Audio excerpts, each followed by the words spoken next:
এখন থেকে পাসপোর্ট নিতে কি আর অফিসে যেতে হবে না? ঘরে বসেই যদি হাতে পৌঁছে যায় পাসপোর্ট, তাহলে কেমন হবে? একসাথে পাল্টে যাচ্ছে ভিসা ও ইমিগ্রেশন ব্যবস্থাও। নাগরিক সেবায় বড় পরিবর্তনের পরিকল্পনা নিয়েছে সরকার। নাগরিক সেবা আরো সহজ ও আধুনিক করতে আবেদনকারীর বাসায় সরাসরি পাসপোর্ট পৌঁছে দেওয়ার পরিকল্পনা নিয়েছে সরকার।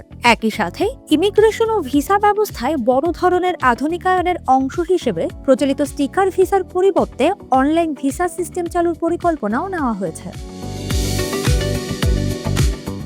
স্বরাষ্ট্র মন্ত্রণালয় ও পাসপোর্ট অধিদপ্তরের সূত্র মতে, পাসপোর্ট হোম ডেলিভারি শুরুর লক্ষ্যে ইতিমধ্যে প্রশাসনিক অনুমোদনের জন্য প্রস্তাব দেওয়া হয়েছে। পরিকল্পনা বাস্তবায়নে প্রায় 8,70,000 ইউরো অর্থাৎ বাংলাদেশি মুদ্রায় প্রায় 12,37,00,000 টাকা ব্যয়ের সুপারিশ করা হয়েছে।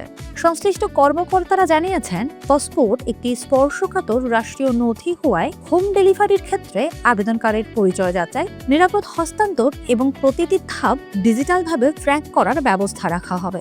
এতে করে মানুষের সময়, যাতায়াত ও ভোগান্তি কমবে বলে আশাবাদী তারা। অপরদিকে বিদেশি নাগরিকদের জন্য অনলাইন ভিসা সিস্টেম শুরুর পাশাপাশি ট্রাভেল পারমিট চালু, বিদেশে বাংলাদেশ মিশনগুলোতে 121টি নতুন পদ তৈরি এবং ভিসা ব্যবস্থাপনার সফটওয়্যার আধুনিকায়নের পরিকল্পনা করা হয়েছে। কুমিল্লার গৌরীপুরে নতুন পাসপোর্ট প্রসেসিং সেন্টার স্থাপনের পরিকল্পনাও রয়েছে। বিশেষজ্ঞদের মতে, এসব পরিকল্পনা বাস্তবায়িত হলে নাগরিক সেবার মান বাড়বে এবং আন্তর্জাতিক মানের ইমিগ্রেশন ব্যবস্থার দিকে এগিয়ে যাবে দেশ। তবে সবচেয়ে বড় চ্যালেঞ্জ হয়ে উঠতে পারে ব্যক্তিগত তথ্যের সুরক্ষা, সাইবার নিরাপত্তা, স্বচ্ছ প্রশাসনিক প্রক্রিয়া এবং শক্তিশালী আইনি কাঠামো নিশ্চিত করা।